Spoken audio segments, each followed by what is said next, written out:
Et tout de suite, c'est Afrique numérique, présenté par Sadi Bousso, le rédacteur en chef d'Afrique IT News, le journal en ligne consacré aux nouvelles technologies sur le continent. Et même dans ce domaine encore, les femmes africaines, on est devant, regardez.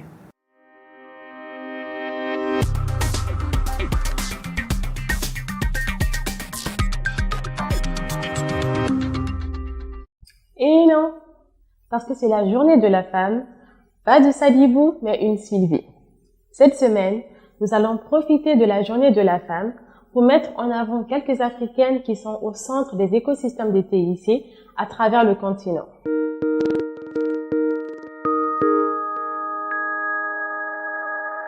La Kenyane Ori Okolo est l'une des personnalités les plus importantes de l'écosystème des TIC en Afrique. Ancienne de Google, elle fait désormais partie du bureau du réseau Omidyar en tant que directrice des investissements. Elle a été membre de l'équipe fondatrice du logiciel Ishahidi, développé au Kenya et utilisé à travers le monde après des catastrophes naturelles. Elle a également eu la chance de faire une photo avec moi. Direction le Sénégal. Ourejina Mbos est un peu la maman d'un jeune écosystème de TIC qui bouillonne. En tant que directrice du premier incubateur de TIC en Afrique subsaharienne francophone, l'esthétique Dakar est un passage quasi incontournable pour ceux qui veulent devenir les grands entrepreneurs de demain. Juliette Eyumian gère le bureau du moteur de recherche américain Google au Nigeria.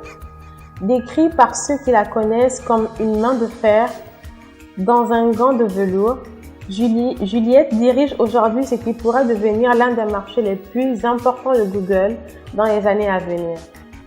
Elisabeth Medou-Badan est la directrice du groupe français Orange au Cameroun.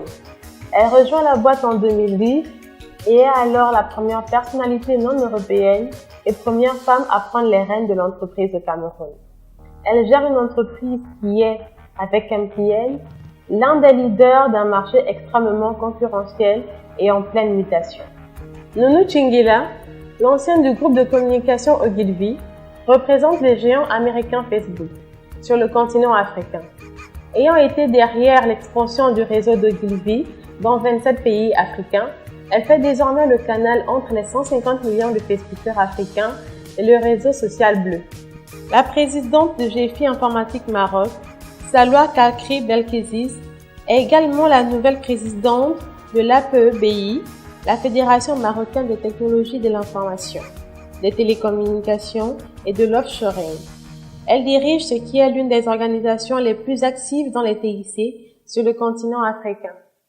J'ai envie d'en citer encore une cinquantaine, mais je vais m'en arrêter là et vous souhaiter à toutes une excellente fête du 8 mars. Même si on devrait vous célébrer tous les jours, mesdames. Allez, au mois prochain. Wow. Les femmes à l'informatique ne sont pas forcément un sujet tabou.